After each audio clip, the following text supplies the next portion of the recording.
Dan di Indonesia belum ada lembaga ketiga, ya, pihak ketiga yang akan memvalidasi betul nggak sebuah emas perhiasan ini kadarnya sesuai. Nah ini tipsnya ya, ketika kita berbicara tentang investasi risiko investasi emas. Ya.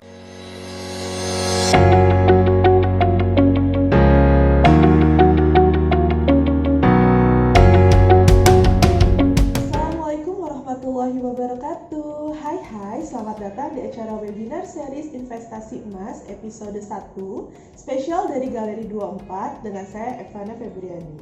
Di siang hari acara ini akan menemani Mbak dan Mas yang cantik dan ganteng untuk menggali informasi seputar investasi emas.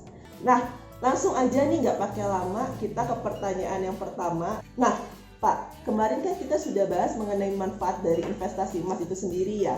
Mungkin sekarang kita fokusnya resiko-resiko apa sih dari investasi emas?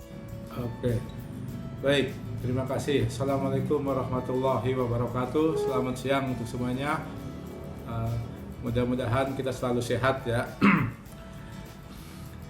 Baik, menarik ini kajian pembahasan kita pada siang hari ini karena temanya langsung kepada sesuatu hal yang banyak orang nggak terlalu suka gitu kan ketika berbicara tentang investasi, yaitu adalah risiko investasi emas. Betul ya kawan-kawan, nanti webinar ini telah beberapa kali tentang investasi emas, baik itu tentang emas palsu dan bagaimana mengapa emas, kemudian apa untungnya dan lain sebagainya, sudah kita lakukan di webinar sebelumnya. Tetapi kita upload juga rekamannya di YouTube. Silakan kalau yang belum sempat untuk lihat di channel YouTube Gold Idea Rudy Kurniaone. Gold Idea Rudy itu ya. Ya, Gold Idea Rudy udah bisa langsung ketemu dengan keywordnya itu aja. Baik, berbicara tentang risiko investasi ini menarik, biasanya suka muncul di setiap seminar di sesi pertanyaan, apa risikonya ya. Maka udah kepampang memahami risiko investasi emas. Saya ingin berbicara dulu, udah clear ya bahwa emas itu adalah salah satu instrumen investasi, termasuk jenis investasi non finansial, termasuk juga jenis investasi yang merupakan jenis investasi pertumbuhan yang untung ruginya itu dilihat dari harganya ketika dulu beli dan sekarang berapa harganya. Nah, kemudian saya ingin jelaskan juga bahwa risiko investasi emas itu ada 3 macam. Nah, kalau kita baca literatur itu ada 3 hal yang disebut dengan investasi emas ya. Bukan risiko. Yang disebut dengan investasi emas itu ada 3. Yang pertama adalah ketika kita membeli saham perusahaan pertambangan emas, perdagangan emas, maka itu termasuk investasi emas katanya. Karena perusahaannya bergerak di bidang pertambangan, jual beli emas, maka ketika kita punya sahamnya termasuk ke dalam jenis investasi emas. Yang kedua, kita bermain di pasar bursa berjangka. Ya, di pasar bursa berjangka ada derivatif emas di situ, diperniagakan setiap hari ya. Untung ruginya juga bisa dilakukan setiap hari. Nah, itu ada juga disebut sebagai investasi emas. Yang ketiga, yang mesti dikatakan orang tradisional atau kuno barangkali, itu adalah investasi emas dalam bentuk fisik.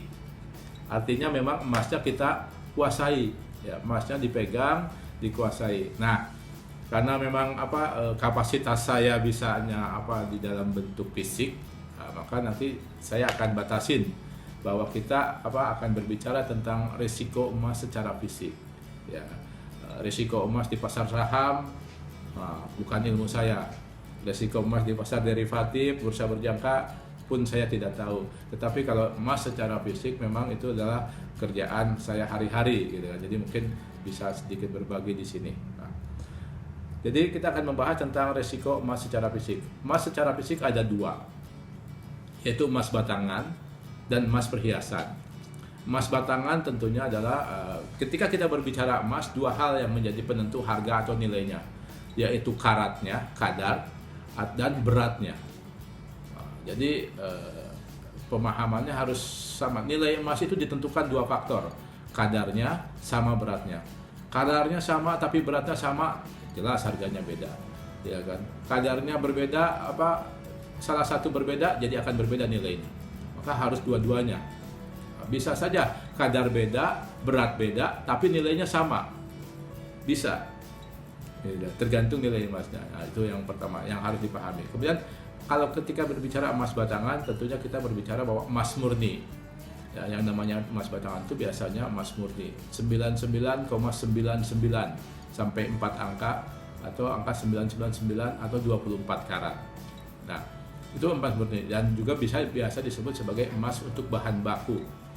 Maka dulu awal-awal tahun beberapa tahun yang lalu transaksi emas murni, emas batangan tidak kena pajak karena dihitung sebagai bahan baku. Nah, yang kedua kita akan berbicara tentang emas perhiasan. Nah, emas perhiasan tentunya bukan emas murni. Kenapa bukan emas murni? Karena sifat emas murni itu lembek. Kalau dia dijadikan perhiasan, dia akan mudah untuk berubah bentuk. Maka untuk dijadikan sebuah perhiasan, emas murni harus dicampur dengan logam lain agar kemudian bentuknya bisa lebih tahan lama. Di samping untuk memperkeras tekstur, pencampuran emas murni dengan logam lain juga bertujuan untuk mendapatkan warna baru daripada emas.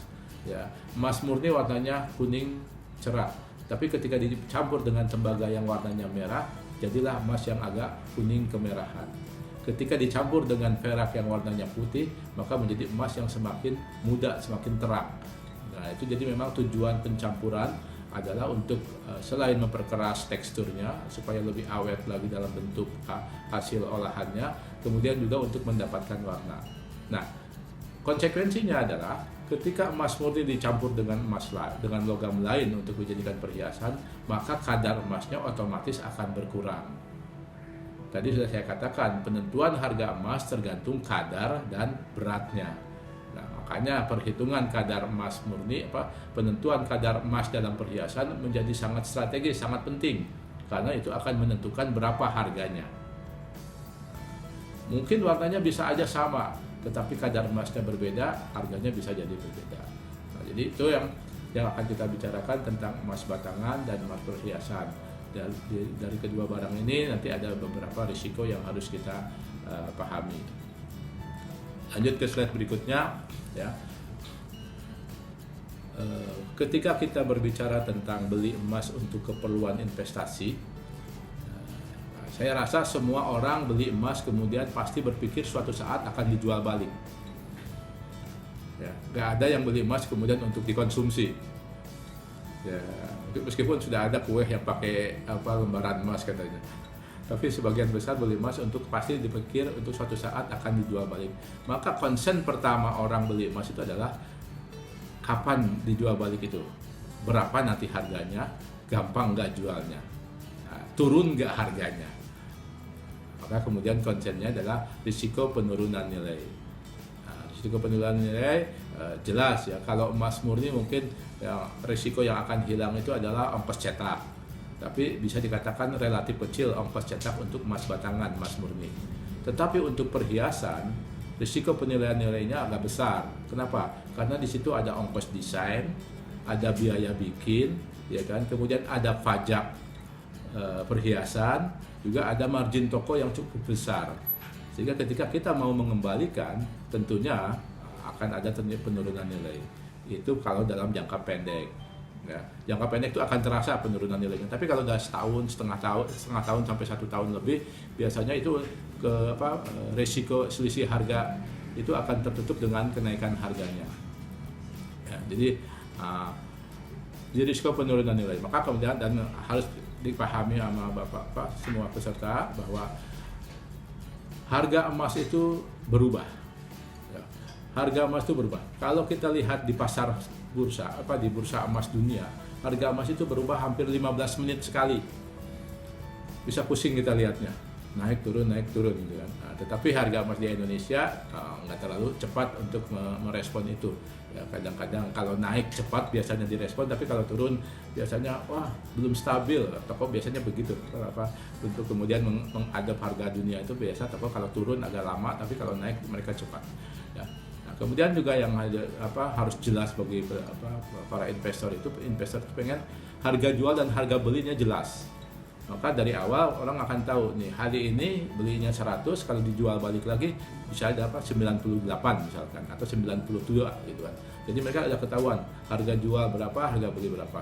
hal ini sebetulnya masyarakat mafhum ya, masyarakat paham aja sebetulnya, karena beli handphone aja, gitu kan, begitu segelnya disobek, dibuka nggak cocok, dibalikin lagi udah kena harga jual balik yang jauh sangat besar gitu kan.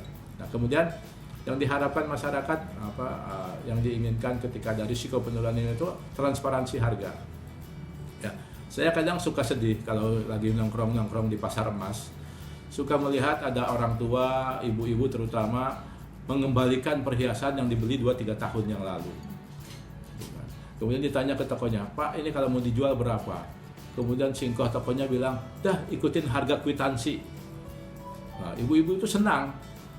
Wah, alhamdulillah yang nggak ada potongan, pakai harga kwitansi. Saya yang tahu, wah ini zolim namanya, saya pikir. Harusnya pakai harga sekarang, bukan pakai harga kwitansi. Karena harga emasnya sudah berubah naik. Gitu. Tapi masyarakat cenderung seperti itu karena keawaman. Jadi memang transparansi harga harus dapat dijamin, gitu kan? Karena itu yang menjadi penting dan itu yang akan membuat kelangsungan bisnis menjadi panjang. Kemudian kepastian harga. Ya. Yang dimaksud kepastian harga itu seperti ini. Ya. Di webnya atau dituliskan di WA-nya, di grup WA-nya toko ataupun yang lain sebagainya, harga sekian. Tapi dengan catatan harga bisa berubah sewaktu-waktu, telepon dulu. Nah, begitu datang, wah ya udah berubah, gitu ya. Jadi itu dia harganya nggak pasti. Gitu. Di websitenya ditulis, tapi kemudian ketika datang ke outletnya, ketika datang ke tokonya, kemudian harga menjadi bahan diskusi lagi.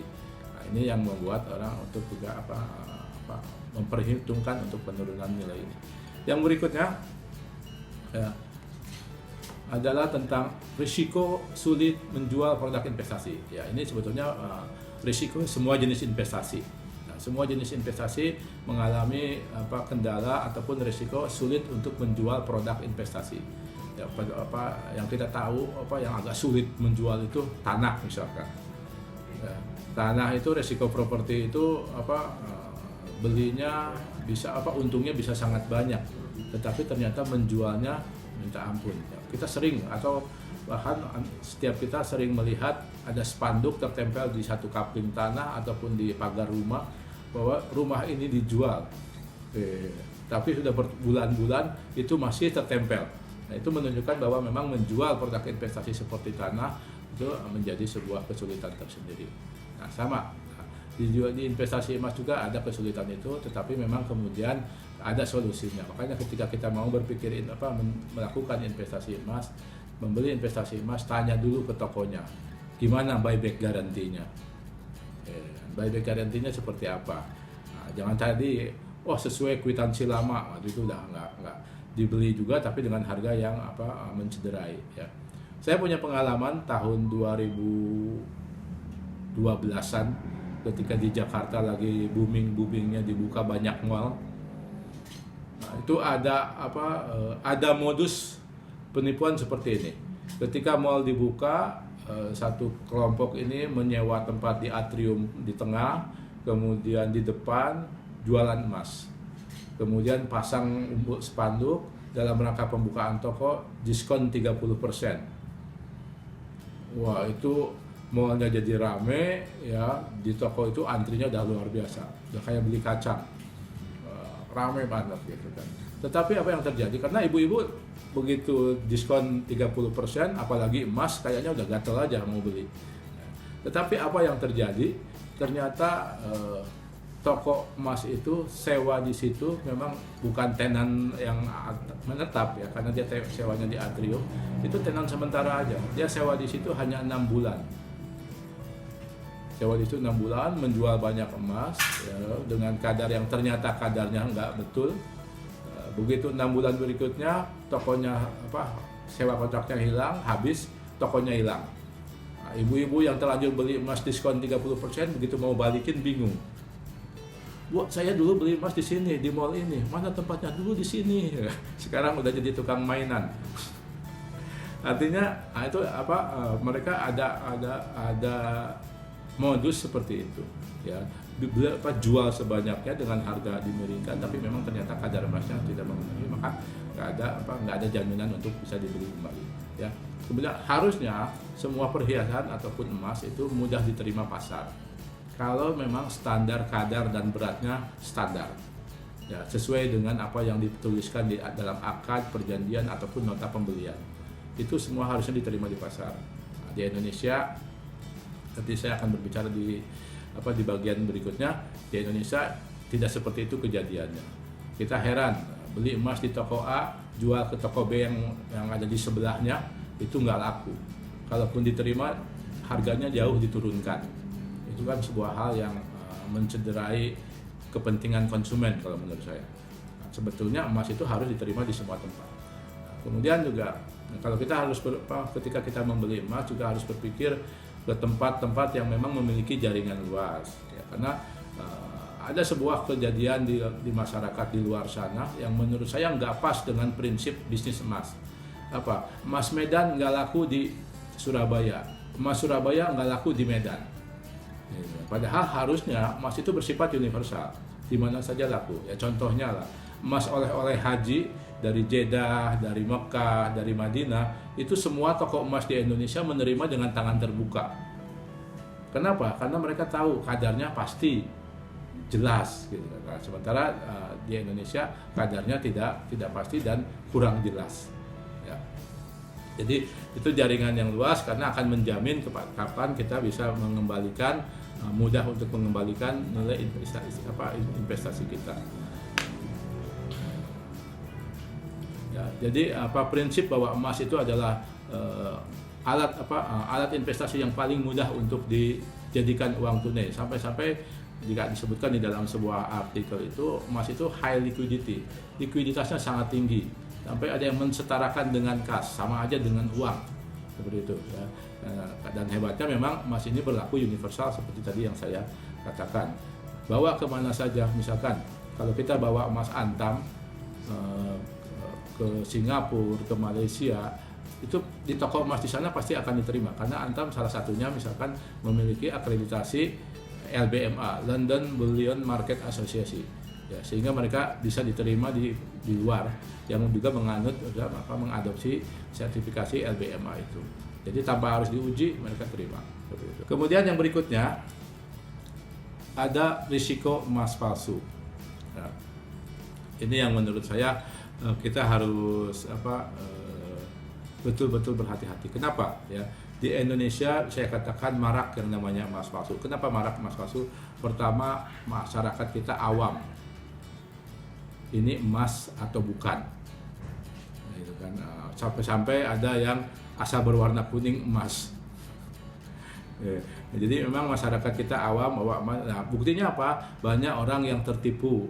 Ya, sangat banyak laporan ke kepolisian penipuan dengan penjualan emas yang sebetulnya bukan emas. Ya, pertama banyak. Kemudian juga cara pemalsuan itu sangat mudah. Ya, memasukkan emas itu sangat mudah. Ada beberapa teknik yang bisa dilakukan. Dilapisi perhiasan bukan emas, dilapisi dengan sedikit lapisan tipis emas. Itu warnanya sudah nggak bisa dibohongi warna emas karena memang lapisannya emas.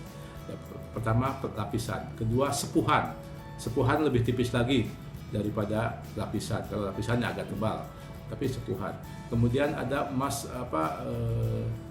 rupa-rupa, artinya misalkan satu bagian emas gelang setengah plat, ada rantainya, ada kuncinya.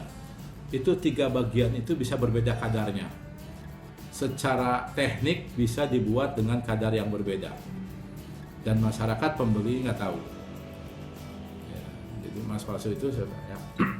Ini di slide saya tunjukkan ada bukan emas perhiasan saja yang emas palsu, tapi emas batangan pun bisa dipalsu. Ini ada satu kasus terjadi di Eropa, ya, emas batangan yang sertifikat juga yang kemasannya tamper-proof, yang tanpa harus dibuka sebetulnya emasnya asli katanya. Tetapi ternyata terbukti di sana itu ketika dibuka betul, diuji berat jenis menunjukkan bahwa itu emas. Tetapi ketika dibongkar, ternyata isinya bukan emas. Logam lain seharusnya memang harusnya terdeteksi. Kalau di dalamnya bukan emas, itu diuji dengan namanya uji berat jenis, akan ketahuan ini bukan emas. Tetapi kenapa ini kok masih lolos juga? Ternyata yang dijadikan barang yang disisipkan ke dalam logam itu adalah logam tungsten yang berat jenisnya mirip dengan emas. Emas berat jenisnya 19,32, tungsten itu beratnya 18 lebih. Sehingga ketika tungsten dibungkus dengan emas kemudian dihitung berat jenisnya, itu sangat mirip dengan berat jenis emas. Sehingga orang-orang yang menguji akan ragu, ini benar apa enggak nih, kok selisih tapi sedikit. Nah, kalau isinya perak itu akan jomplang karena berat jenis perak 10. Kalau isinya tembaga juga akan jauh sekali karena berat jenis tembaga 8. Tapi kalau berat jenis tungsten itu 18. Jadi memang agak mirip ya. Jadi itu cara pemalsuan. Emas perhiasan bisa dipalsu, emas batangan juga bisa dipalsu, sehingga memang kita harus hati-hati. Ya, yang parah di Indonesia itu yang risiko yang keempat ya, kita berbicara tentang perhiasan.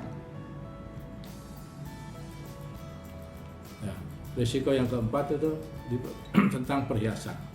Di Indonesia tadi saya sudah cerita bahwa beli emas di Arab dijual di Indonesia hampir semua toko terbuka untuk menerima. Tapi beli emas di toko A di sebelahnya jual ke toko B nggak mau terima. Nah, saya sering mengatakan kenapa? Karena memang di Indonesia tidak ada standarisasi. Ya. Ada standarisasi SNI, Standar Nasional Indonesia, hanya menjelaskan tentang karat 18 itu adalah mulai dari emas 720 sampai dengan emas 755 misalkan. Hanya begitu aja. Tetapi diterapkannya di pasaran, di luar, pada kenyataannya tidak ada sanksinya. Ya, seperti ketika kita menggunakan helm proyek itu kadang-kadang bisa ditilang. Karena kata polisi alasannya helmnya tidak SNI. Tetapi ketika kita menjual emas tidak SNI tidak ada sanksinya. Karena ternyata memang di dalam peraturan SNI tentang emas itu untuk kadar emas itu sifat penerapannya itu sukarela. Boleh diterapkan, boleh tidak. Kenapa? Karena tidak menyangkut tentang makanan dan keselamatan. Maka kemudian ketika kategorinya tidak untuk keselamatan dan tidak untuk makanan, maka SNI-nya sifatnya sukarela. Nah, itulah yang kemudian terjadi di Indonesia, kadar emas itu menjadi sukarela yang jualan. Suka-sukanya yang jualan.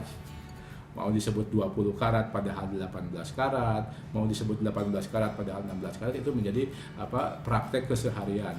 Ya, fakta buktinya jual emas ke toko lain pasti tidak diterima, ataupun kalau diterima diturunkan. Kenapa? Karena toko yang menerima curiga emas yang dijual di toko lain itu kadarnya nggak betul. Kenapa mereka bisa sangat yakin curiga? Karena apa yang mereka lakukan juga demikian. Mungkin seperti itu logikanya. Nah, jadi memang undercarating ini menjadi sebuah hal yang harus kita waspadai ketika kita akan berinvestasi emas. Ya. Itu yang tentang risiko undercarating, baik perhiasan yang ada di Indonesia karena tidak adanya SNI, dan di Indonesia belum ada lembaga ketiga, ya, pihak ketiga yang akan memvalidasi betul nggak sebuah emas perhiasan ini kadarnya sesuai. Itu yang menyedihkan di Indonesia ada. Jadi toko bikin sendiri, jual sendiri, klaim sendiri. Gitu. Tidak ada pihak ketiga yang untuk melindungi konsumen bahwa toko itu jual emasnya sesuai. Ini yang kita harusnya sama-sama bergerak itu, meminta kepada lembaga konsumen untuk memperjuangkan hal ini. Baik, lanjut ke yang terakhir, slide terakhir, yaitu ini tipsnya ketika kita berbicara tentang investasi risiko investasi emas ya, maka tentunya kita harus membeli emas perhiasan di toko ataupun seller yang terpercaya, perusahaan, toko atau seller yang terpercaya. Jangan yang abal-abal ya, jangan yang baru megah di Atrium Mall kita datang taunya hilang gitu. Tapi tetap cari yang tokonya terpercaya, yang mereka bisa menjamin tentang kualitas, tentang berat dan karat. Beratnya akurat, karatnya jelas, benar gitu kan. Kemudian juga kejelasan harganya dipublish setiap hari, tidak ada yang ditutup-tutupi, dan itu ternyata dan harus terbukti ketika datang ke outlet, serahkan barang, harga itulah yang digunakan, bukan hanya sekedar dipasang di webnya ataupun lain sebagainya, tapi kemudian harganya berbeda sesuai dengan alasan harga berubah gitu dan lain sebagainya, toko sedang ramai, toko sedang sepi, itu jadi alasan yang untuk menurunkan harga dan lain sebagainya. Kemudian buyback guarantee, cari tempat-tempat yang menjamin ke garansi untuk membeli balik ya.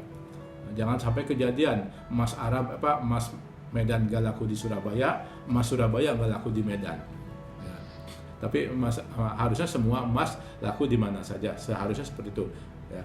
Kemudian juga jaringan yang luas itu diperlukan ketika kita memang apalagi sekarang masyarakat atau kita semua jarang menetap di satu tempat karena tugas, karena lain sebagainya, bisa sangat mudah untuk berpindah. Maka ketika beli emas karena memang simpanan jangka panjang, harusnya kita membelinya di tempat-tempat yang memiliki jaringan yang luas sehingga kemanapun juga ada tempatnya untuk kita jual balik perhiasan ataupun emas batangan kita. Itu tidak langsung kelumpuhan. Begitu barangkali Mbak, sedikit sepintas tentang risiko investasi emas, nanti bisa kita elaborasi dari pertanyaan yang muncul dari para peserta. Silakan Mbak Eva. Boleh. Wah, ternyata seperti itu ya. Ada beberapa resikonya, dari mulai resiko harga, kemudian resiko menjual produk investasi, sampai resiko emas palsu yang mesti kita hati-hati, sama resiko undercutting ya Pak. Ya, betul. Ya, Pak Rudi, mungkin boleh ya saya ada satu pertanyaan nih Pak yang menarik, karena kan tadi kita sudah berbicara mengenai risiko. Boleh ya satu pertanyaan dulu ya Pak? Mungkin ini hampir sama pertanyaannya sama pertanyaan yang lain. Sebenarnya kapan sebaiknya kita berinvestasi emas Pak? Gitu. Karena kan tadi sudah ada risikonya ya. Jadi kapan nih misalnya kita harus beli emas nih gitu.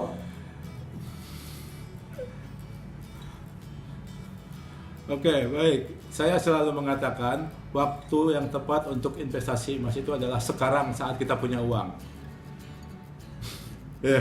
ya, karena kalau kita mau investasi emas nunggu harga turun, ya kan? Nunggu harga turun seperti kejadian kemarin, bulan Mei, awal Mei, Juni itu kan harga emas turun. Ternyata nggak bisa investasi emas. Kenapa? Wah, udah keburu kepake uangnya. Gitu kan. Nah, jadi seperti itu kan. Jadi memang saat ada uang investasi emas. Ya, kalau ada pelakar mengatakan saat yang paling tepat investasi emas itu adalah 20 tahun yang lalu. Nah, masih murah. Ya, tapi saat yang tepat kedua kapan? Sekarang saat kita punya uang. Jadi jangan tunda, karena kenapa? Ke depan bisa saja emasnya turun, kitanya nggak punya uang. Gitu kan. Ataupun ya emasnya naik, ya uangnya tetap uangnya segitu-gitu aja, makin sedikit yang kita dapatkan. Makanya saat ada uang, dan memang prinsip investasi emas itu beli, simpan, lupakan. Ya. Pikirkan harga beli, harga jualnya itu nanti ketika kita mau mengalihkan aset, mau dipakai untuk biaya sekolah, biaya kuliah, beli barang, beli aset yang lebih lebih dipakai, misalkan tanah dan lain sebagainya, baru kita pikirkan harga jualnya. Tapi ketika belinya jangan mikirin harga jualnya. Ya, karena juga jarang ada orang berbicara beli handphone tuh sekarang apa nanti ya gitu kan. Padahal tahu harga beli dan harga jualnya beda. Tapi kalau untuk investasi emas kayaknya seperti itu ya. Nah, belinya juga sedikit-sedikit aja sesuai kemampuan. Gitu kan. Jadi memang prinsip ibu saya itu sedikit-sedikit beli emas sedikit-sedikit. Gitu kan. Jadi ada uang belikan, dapatnya sedikit-sedikit. Tapi akhirnya juga jadi banyak. Oke, Mbak, itu mungkin. Iya, seperti itu ya. Jadi kapan sebaiknya kita investasi emas? Ya sekarang. Mungkin pertama, kalau ini kan masalah tentang kenaikan harga atau akan naikkah atau bagaimanakah? Mungkin dari teoritisnya dulu ya Pak Rudi Kurniawan, bagaimana Pak kalau harga emas 10 tahun lagi gitu. Oke. Baik. Ya, harga emas itu termasuk investasi emas itu termasuk investasi jangka menengah dan jangka panjang. Jadi pengalaman membuktikan tahun kemarin naik emas itu 18%. Tahun ini 6 bulan aja sudah 15%. Dan entah sampai Desember nanti sudah berapa persen. Banyak prediksi yang mengatakan emas akan tembus angka 1 juta lebih dan lain sebagainya. Artinya begini Pak, emas itu biasanya harganya melonjak, naik itu di masa-masa krisis. Kalau kita meyakini sekarang ini adalah saat-saat krisis atau awal-awal krisis, ya sebaiknya segera memindahkan investasi kita kepada bentuk emas. Karena mungkin itu akan menjadi penyelamat. Ya, kasus-kasus tahun 2008 atau tahun 98 itu di mana pemilik emas ataupun gold holder, para pemegang emas itu tidak mengalami kerugian dengan nilai rupiah ataupun ekonomi yang memburuk. Gitu kan. Malah tapi mereka bukan untung ya, cuman daya belinya terlindungi. Daya belinya terlindungi, emasnya tetap segitu, ya, cuman menjadi harganya meningkat dan sesuai dengan daya harga-harga di luar yang ikut naik, gitu mungkin. Nah, kalau 10 tahun ke depan saya udah nggak kebayang deh, karena baru saja rilis di berita CNBC itu ada yang memperkirakan emas bisa sampai 4 juta. Nah, dengan kondisi ekonomi Amerika di mana Amerika melakukan resetting mata uangnya, dan itu ternyata emas sebagai kalibratornya itu akan kemudian ada di atas, dan kemudian bukan harga emasnya yang naik tapi dolarnya yang turun, katanya begitu. Baik, mungkin itu dari sisi teoritisnya ya. Mungkin terima kasih untuk Pak Rudi Kurniawan dan untuk peserta webinar semuanya yang sudah menyaksikan dari awal dan sampai akhir. Sangat menarik perbincangan kita hari ini, dan semoga apa yang kita sampaikan hari ini menjadi ilmu yang bermanfaat ya Bapak Ibu ya. Ya, amin. Supaya kita semakin tidak was-was untuk beli emas. Kalau begitu, saya sudahi saja webinar kita hari ini. Sampai ketemu di webinar series investasi emas selanjutnya. Tetap jaga kesehatan karena di masa pandemi. Sampai jumpa. Baik, saya tutup ya. Wassalamualaikum warahmatullahi wabarakatuh. Terima kasih banyak semuanya.